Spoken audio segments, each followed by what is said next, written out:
which I thought was gibberish until I found out it wasn't. And it was insane because it is when you start a TV series, they sometimes don't invest too much onto a set because I don't know if they're going to get canceled. But they had already had an order of 20. So they were like, well, we're building a big, expensive set, which was kind of cool. So I liked it. Yeah, I remember being blown away by the control room when I first saw it. It was magnificent, expansive, and super cool, and very, very detailed. By the way, it's all styrofoam. I ain't joking. It's crazy. So like you see all the these details on the walls and stuff, they're actually the styrofoam packing for things like TVs. And then they spray painted them and stuck them on the wall. And they look great. They look who would have thought? Really? I know it's I remember walking on the Atlantis set for the first time when we were doing season 8, modified season 8 because we didn't have our budget anymore. I remember walking on the Atlantis set going, you guys have air conditioning. Wait a minute, that's our air conditioner. Joe and I have had this out many times on many different panels. I'm not letting it go. That's when I realized how tough Rick's sense of humor was. Because I'd walk over, I'm all gagged up, and I'd be like, I walk over to SG-1 and be like, hey guys, wow, it's so hot in here. I think I'm going back to my air-conditioned studio. Pursued by a bear. No smiles, no love. All right, well, we're going to go ahead and get some love from the audience for y'all right now, and we're going to start on this side with our first question. Hi, Joe Flannigan. Have you ever stolen anything off set and this goes to everybody? Jesus. We heard it. It's good thing I don't have a driver's license. Have I ever stolen anything? Well, no. I mean, I did steal, yesterday I said, we had an award called the People's Choice Award, and that's the only thing I stole. And we were saying yesterday that we couldn't steal anything because Jason had stolen everything beforehand. Literally. I mean, for months, for like a year after the show was canceled, every time I saw Jason, I'd be like, it's sad. Joe also stole an air conditioner from our studio.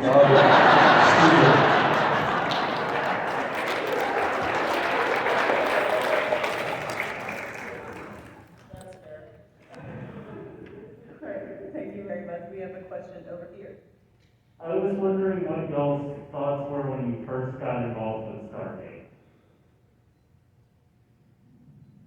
Okay, I'll start.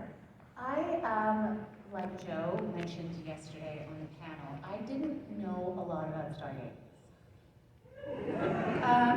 I knew about the movie. I had seen the movie years and years before, and I loved it, but I didn't really know a great deal about Stargate, and I didn't know about the fandom, and I'm so glad that I didn't. I'm so glad that I didn't. Those first few shows that we filmed, I felt like I was very kind of insulated, and it was just us, and we were just kind of doing our thing and finding our voice, and we had no idea. And yeah, as Joe mentioned yesterday, it wasn't until our very first convention that we realized the reach, and that was incredible, and it's been incredible ever since. But yeah, I wasn't aware what I was entering into. All right. Yeah, but I just want to say how unaware I was I kept getting interviewed by all these journalists and stuff. Finally, one German journalist, I was like, yeah, it's really cool, fly through time and all that stuff. He's like, you don't fly through time in Stargate. I was like, yeah, I know that. Lots of answers.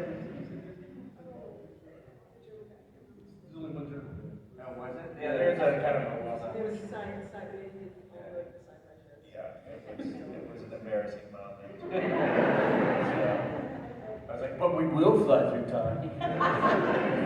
Watch. Sorry, man, spoiler.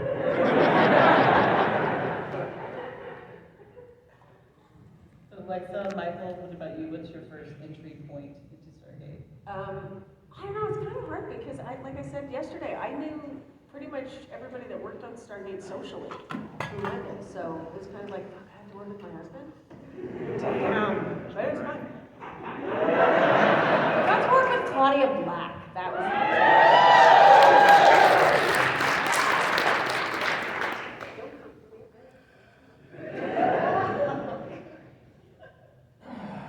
Surrounded by enemies at this table. I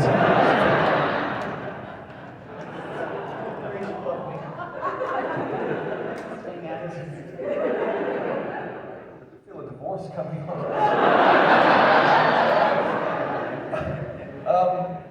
When I first found out I was going to be part of Stargate, my first thought was, wow, I'm not going to have to keep sleeping on my friend's couch anymore.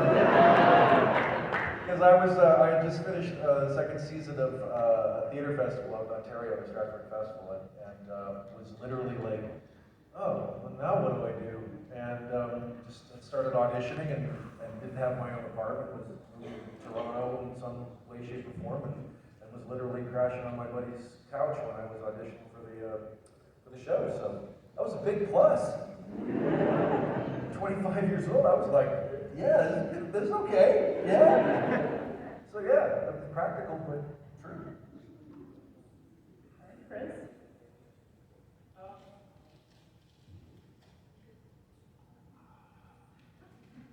I remember just being happy that I was working in Vancouver. I moved back to Vancouver from living in Montreal, and I was doing all these shows in French television in Montreal.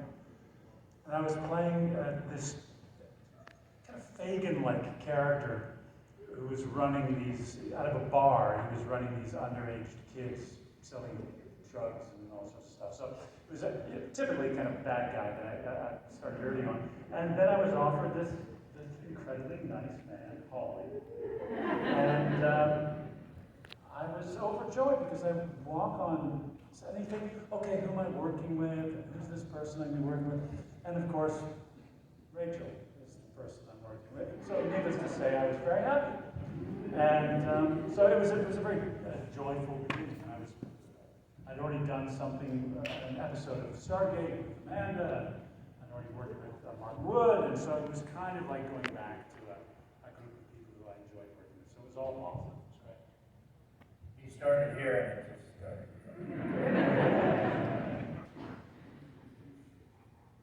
So we have another question over in the audience, unless there are any additional. I just wanted to make sure I did not miss What's the it at all. question? Travel through time. I'll let you know.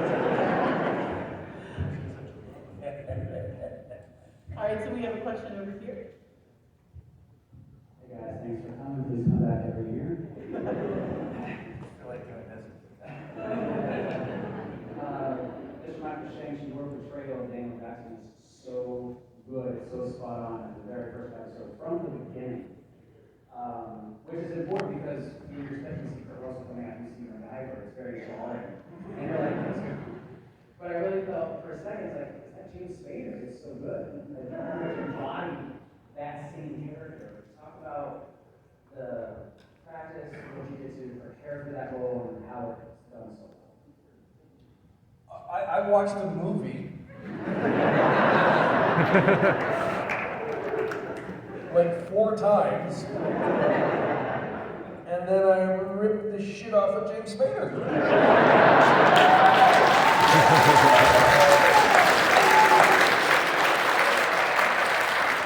You know, some people go through these complex, like, psychological, like, oh, how am I going to play this underneath thing? I just did an impersonation. Hey man, got the jobs.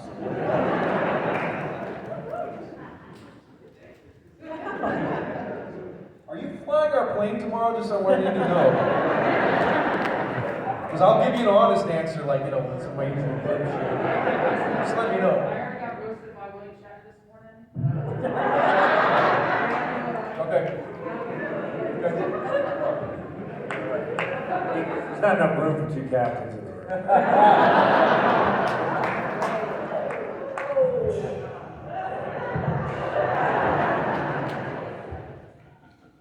And now we're moving on to the roast to this question on this side of the room. My question is for Chris. I know this is a Stargate panel, but I was wondering if you could briefly talk about working on Peacemaker. Oh, yeah. Yeah, that was a lot of fun. I've told some of you have come to the table to say hello. Working with James is pure joy. Because he not only has you, because a lot of times when you're working on a series, you're not the person who wrote it, is not the person who's directing it, is not the person who's producing it, and he's doing all of those things. And so his vision is very clear. And so working with him, he's there with the God mic, so you just hear, you don't see James, but you just hear him from behind the set, and you just hear, all right, this time try it, tell us about when you showered this morning. So James Gunn, this is James Gunn. And so he would just do all this improvisation. He would say, or somebody would be walking by with somebody with, I'm not even sure if some of these people had character names, but he would try and give them something playful to work with. He would just say, okay, so you, this is the situation you're going to be in, and then you, this is the situation you're going to be in, and just go. And then they would have a camera on a long lens, and would pick up people who don't have the main part of the episode. So they felt such a part of it. So everybody was having a good time. And then he would take that stuff and then put it at the end of something. If it worked out well, he would put it at the end of an episode. And that was each episode. So it was a heck of a lot of fun. There was a lot of laughter. And considering that, again, this is a time we're all masked up. It's not really terribly personal, as you guys know, having to wear these masks. Who is that? Some people I work with, I have no idea what they look like from here down. And so it just brought in a lot of fun and just brought a levity to it that I think shows up in the series. So I had a blast. Thank you.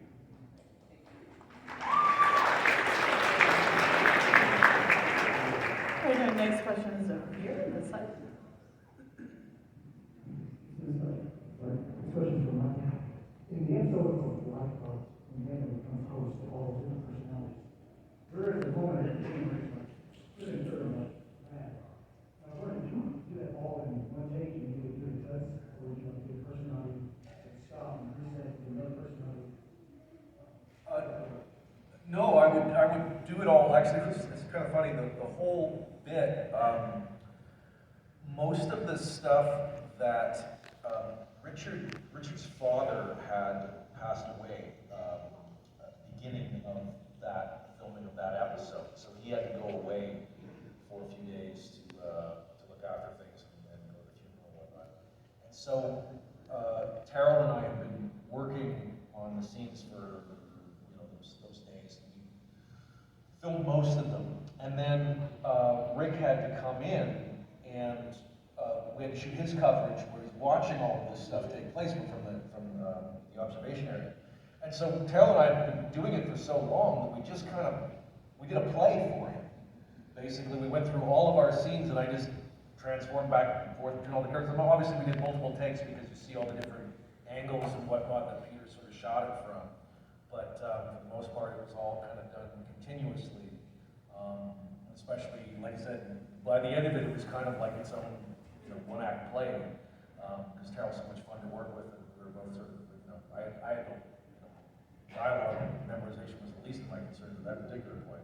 So, no, it was all kind of continuous, and shot from different angles and whatnot. I remember we literally did it. I think it must have been a 20-minute take of all the different scenes blended together, where Peter just kept. He didn't cut the camera. He just said, "Keep going, keep going, keep going." And so we just went through the entire episode, our stuff on this one side, and all was stuff that Jack was supposed to see when he came back.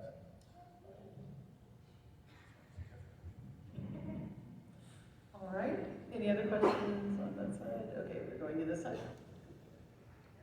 Having been a show that has made multiple movies and at least 2 spin-off shows, were there any spin-offs or movies that were in discussion or that would have been made and discussed that you guys would have wanted done or were talked about?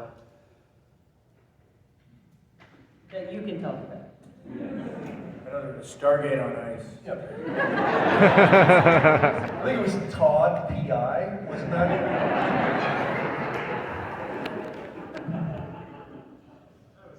Or Atlantis Actors.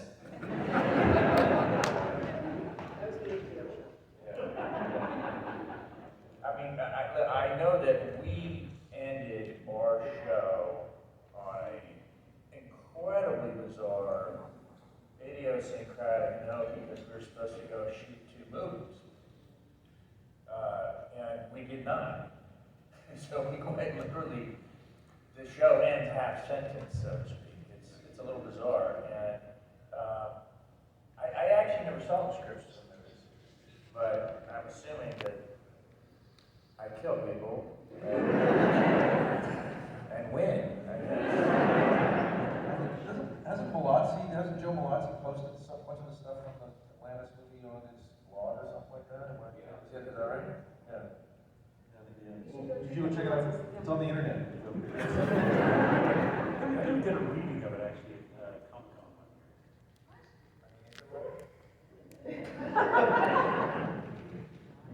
There's a bunch of people that came in. I'm pretty sure it was I mean, it was just like basically whoever was at Comic-Con that year said, "Do you want to come and read?" Yeah, it's fun. In a bar somewhere, in sort of stinky bar, so it smelled like beer and. We was in a bar? What's that? The reading, yeah. Yeah, it was in this kind of stinky bar. Well, it was Comic-Con, right? So it was the night before.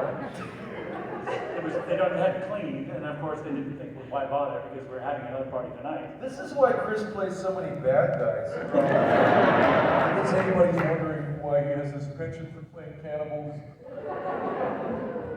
What was it, grifter voice sellers and vampires? That's the song.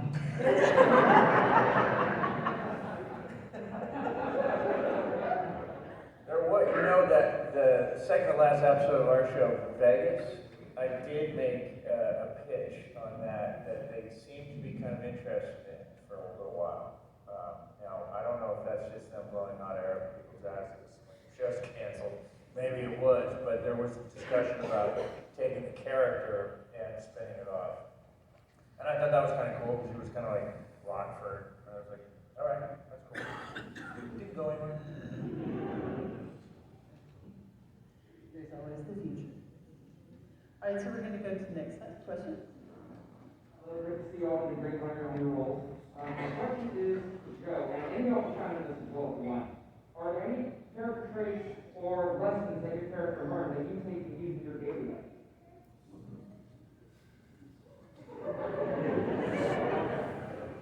Stay away from bad guys. I hate clowns. Right? They're spooky. And then they made a horror film about clowns. I've been saying this for years. They're, you know, let me think about that. I haven't really thought about it in that way. But maybe, I know that the character was a soloist when he started, and then he became kind of a team player. And maybe there's some resonance in my real life about that, who knows? Maybe. So unconvincing right now. Good question. I'm gonna have to think about it. Says the man with the People's Choice Award. I guess probably Taylor's calm in desperate situations. Growing up, my dad's nickname for me was Little Dragon, so I can be kind of hot-headed. So yeah, I think I take that.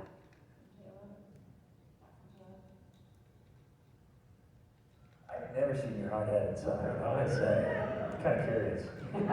You don't want to see my. Oh, but I do. Because I thought we pushed you pretty damn hard a few times. Yeah, you did. You did.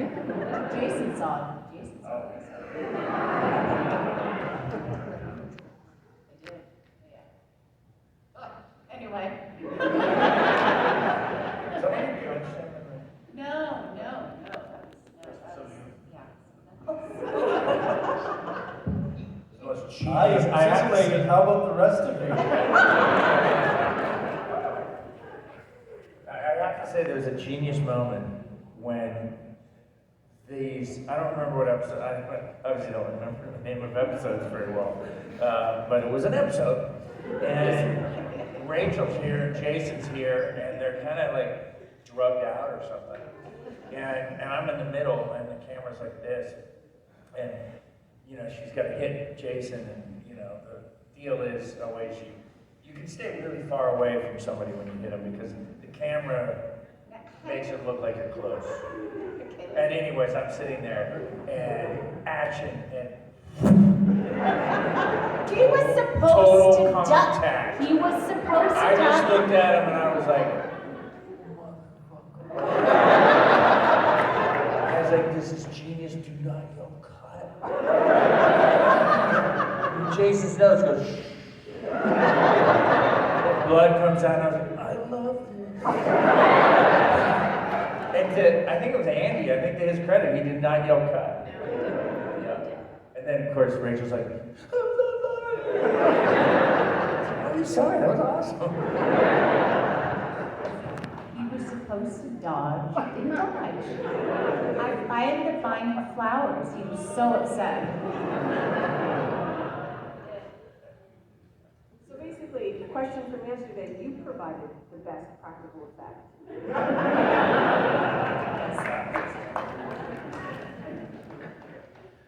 All right, so it's another question. Kind of where we didn't coordinate this, but similar to the last question, was there something about the character that you wish you could explore more of, or something about the character that was particularly difficult for you to do?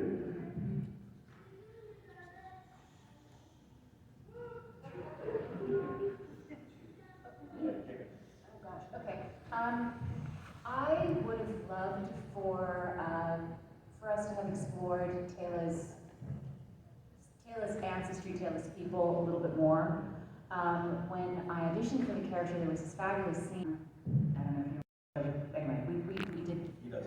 Anyway, yeah, there was this wonderful scene, and it was all about Taylor's dad and her ancestry and her people, and I feel like we just touched upon them very, very briefly, and I would have loved us to, you know, dive a little deeper into that. Next. I just wanted to explore more of the Jackson. I can't tell if you're thinking of that's acid reflux. Just trying to keep a straight face. I did 10 years of this show. There's nothing about the character that I want to explore.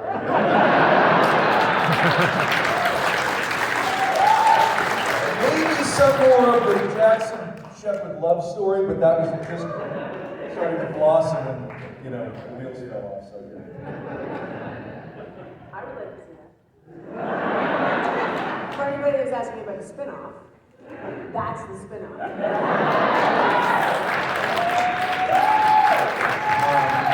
You would have to get past Todd before. That's the triangle, baby. Nothing like a bit of conflict. That'd be a heck of a Three's Company, I just have to say.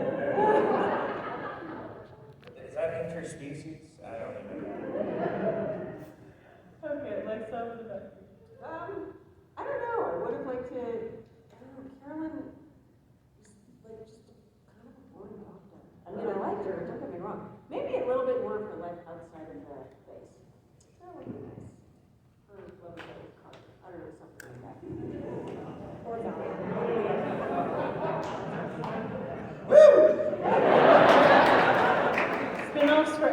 buddy. Right? Let's get there. Yeah, I pitched a number of ideas to the writers. We had the same writing staff, basically, as SG-1. And I would go and pitch an idea, and they'd be like, that's a great idea, we did it, episode 137 started SG-1. Literally everything, done everything. But I kept pitching a little background to my story. And it didn't really go anywhere. It didn't seem to interest them that much. So you really don't know that much about my character. And maybe that's the best.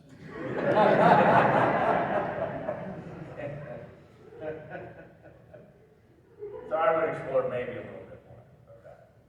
And I just, at the end of that episode, the last one, everybody's hooked up. Like everybody has a girlfriend. Did you know? Do you remember we're on that balcony?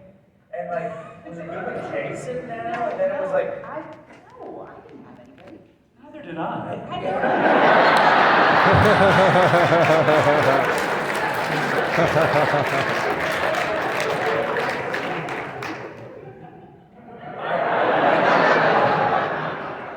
Just my cell, buddy.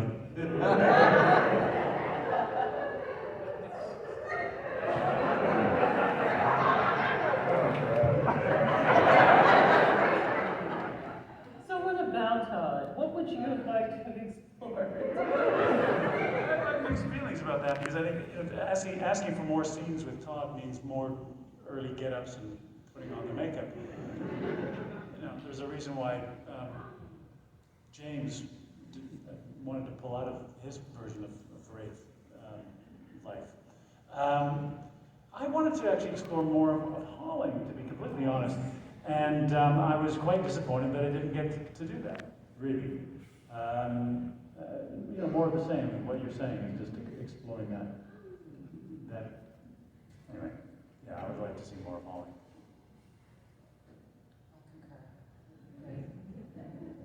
All right, next question.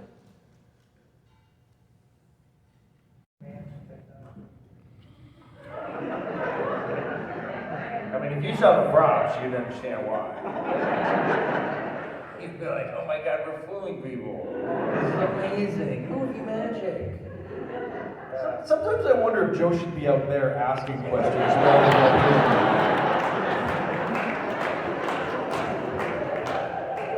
What was it like working with Joe?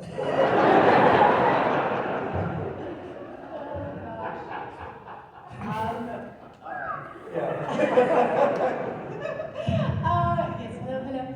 Yeah, we did have some pretty cool technology, and honestly, the gate. I remember as a kid just wanting to create a portal so that I could just leap through it and get to school and bypass the subways and the buses, etc. So, I mean, yeah, obviously, that to me was my very, very favorite. We had some great stuff. I think that I saw a few people walking around with them yesterday. I'm not sure today. Maybe I saw a couple. Those armbands that gave us superpowers. Those were kind of awesome. See, the problem. This is the problem when you do a contemporary sci-fi show and you introduce all this super tech, right? Is that once you get it, now the writers go, oh crap. Now they got it. What are we going to do with that? And a prime example is the sarcophagus, is that when you have a device that can resurrect people from the dead or heal any wound, well, if you capture one, well, if anybody dies, and if anybody's in jeopardy, we just throw them in the sarcophagus and it's fine. So that they keep finding ways for us to, it blew up! Oh, it got taken away! Oh, it's left in the ship! Oh, it doesn't work! I don't understand, the crystals won't connect to the thingamajig. So they then find different ways to sort of get rid of all this thing. I think the one thing, and I know I've done this before, I've done this shit before, but I have to say it, the single dumbest piece of technology is the frickin' Zat guns. And you understand why those worked the way they worked, which is probably the dumbest concept in sci-fi history, one shot stuns, two shots kill, three makes it disappear. But what's the time lapse between? And why in 1969 does it also take off padlocks off of things, cause electrical malfunctions, and it's a little bit, it's a little bit questionable. And do you understand why that was invented in the first place? And this is what really pisses me off. Is that it started off as one shot stuns and two shots kill. Okay, all right, a little bad. I mean, I guess it's shaped like it's shaped. PP, okay, we understand it's not the most glamorous looking snaky gun and it looks, a little phallic, whatever. Fine, we'll deal with that. But then some butthead from MGM gave a note saying, well, what are they gonna do with all the bodies lying around? Won't people see the bodies? And so they went, 3 shots makes it disappear.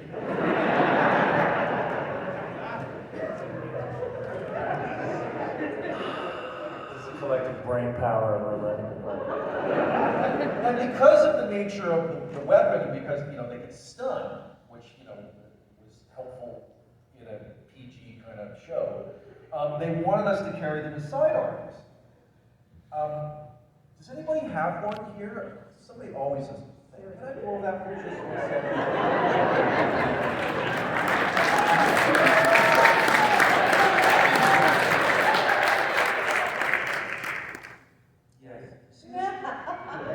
Bad one now. The way it would work is when there was an air compressor on the side, and they spent $20,000 on the development of this technology. That when you pressed the little button over here, there were air casters on it that made it go. And I turned to the props guy and I said, "That cost you what?" He's like, "Pretty cool, huh?" So fucking stupid. So you're holding this thing, and then when you press the button a second time, this was the big zap effect. This the tip went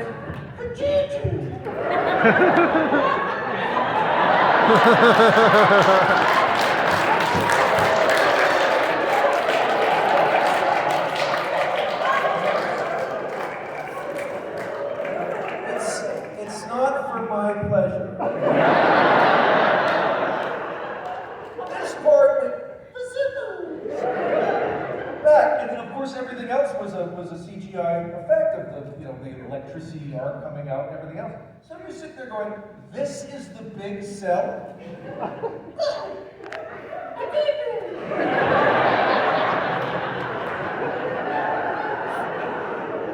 I said to the props guy, because they kept, for 3 seasons, they kept trying to put the sidearm on my character, and I said, "If you put that thing anywhere near me, I'm going to shove it."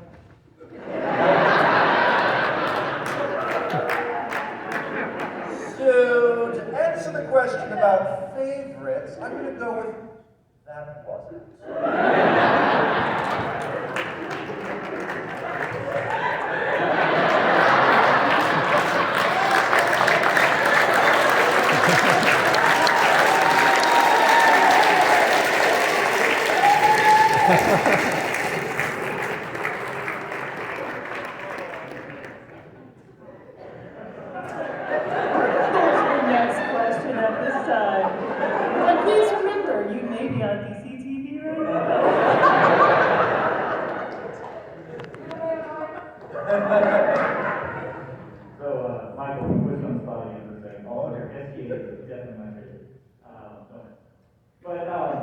Some taken.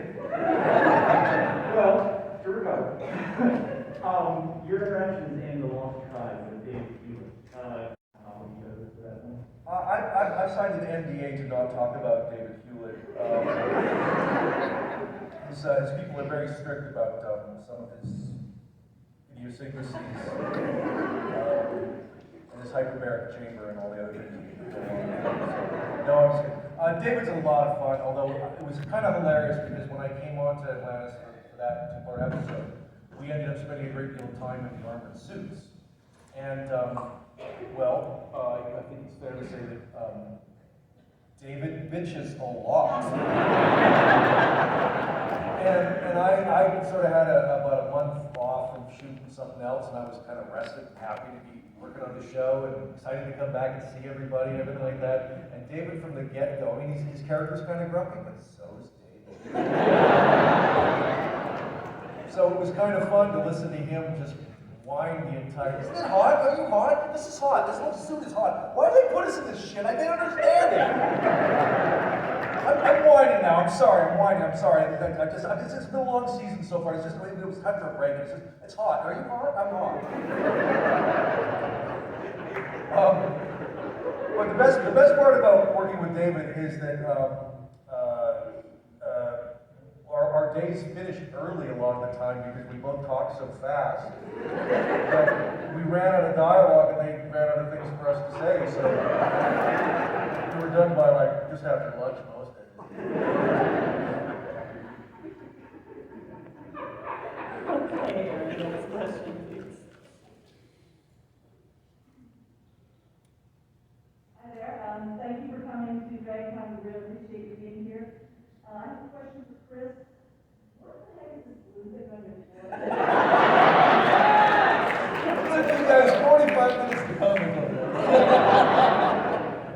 Are you gonna wear that out there? I said, yeah, see how long it takes. Well, somebody came and visited me, and they offered me a choice of eyes. And I chose it, and she was wearing one in the middle of her forehead, and I thought I liked that movie, and so I popped it on, and there we go.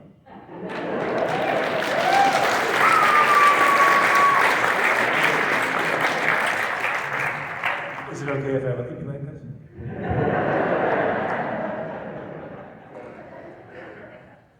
All right, our next question, please.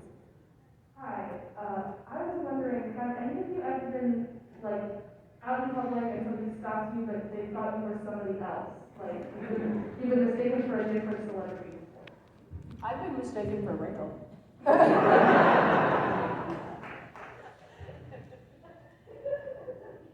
This convention, wasn't it? Yes. Just recently, just recently. A compliment to both of you. Yes, that's what I said. No, I haven't been. Michael, haven't you been mistaken for Ben Browder on occasion?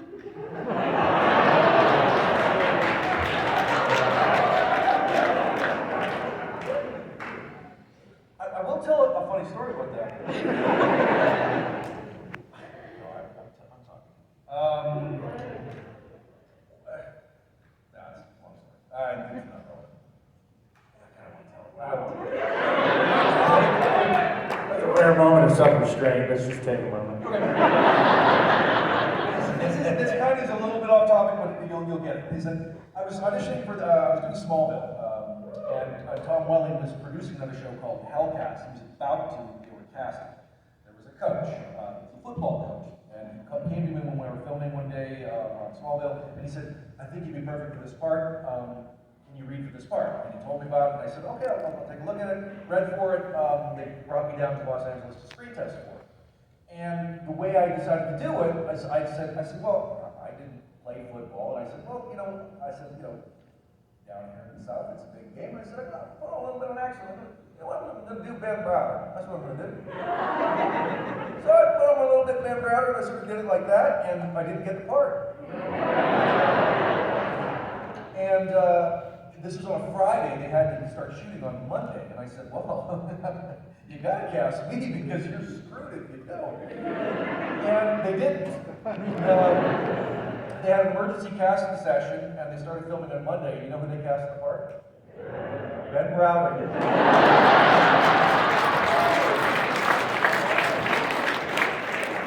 Interchangeable white guy.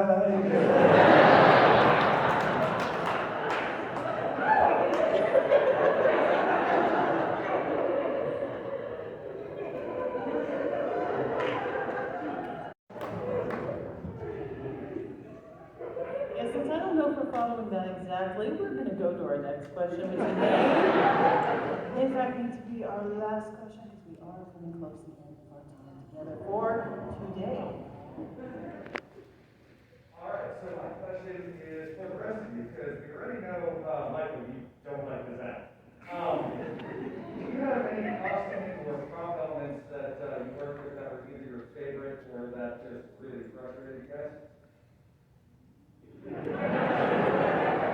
I love my costume as Carolyn Lamb because she wore natural fibers after spending 5 years wearing leather. I was very happy to put on some fibers.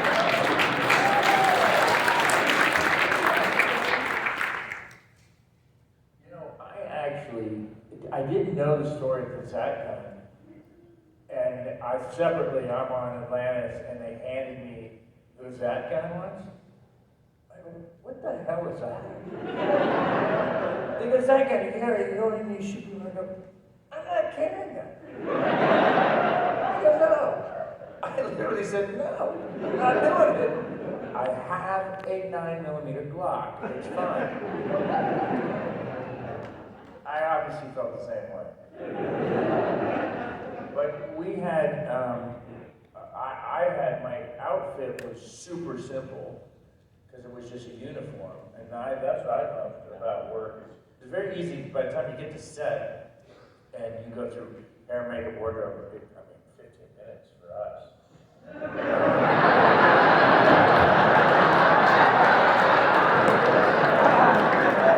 Why are you laughing? Michael, why are you laughing? He's the guy beside you took 5 hours. It was so painful. Actually, when I saw Chris on set, I would almost be like, all this charity would come up, are you okay? Because he would be in there, like 4 in the morning. It was absolutely incredibly difficult. And, you know, one summer, Jason decided to get back into surfing with me. So he comes down to Malibu and surfs with me a bunch of times. And he realizes that a head full of dreadlocks picks up about 70 extra pounds of water. He's like, damn, George, we didn't really cut these off. And I was like, oh, yeah, be careful, but sure enough, he cut them off. I was like, mother. I said, what'd you do with those? I go, you better save them. And he did, he saved the dreadlocks, because when he got to set, the producers freaked out on him. They were like, what? And so he had to go into work. He and I were roommates the last 3 years. He had to go into work easily an hour before me. Just to get the hair put on. And I'd be like, don't wake me up, I'm sleeping.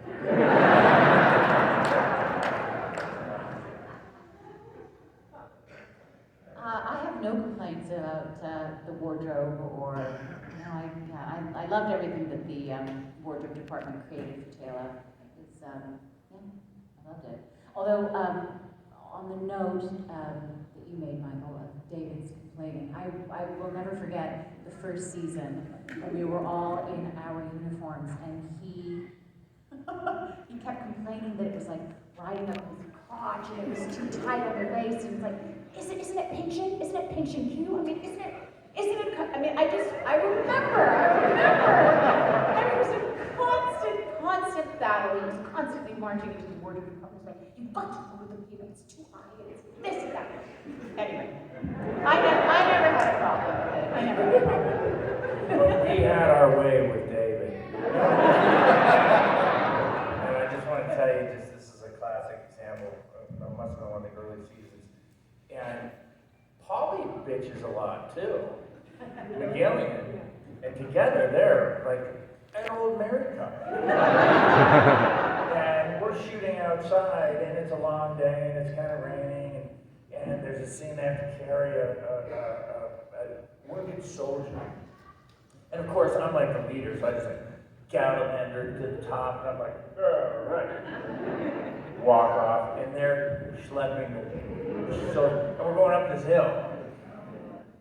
And, you know, I couldn't, the amount of bitching that was going on. It's like, oh my God, there's so much oxygen out here. Why are there bugs out here? can we shoot in the studio? I'm like, my God. And they just went on, and we're having technical problems, so every time they would have to take their gag off, and I would put rocks. I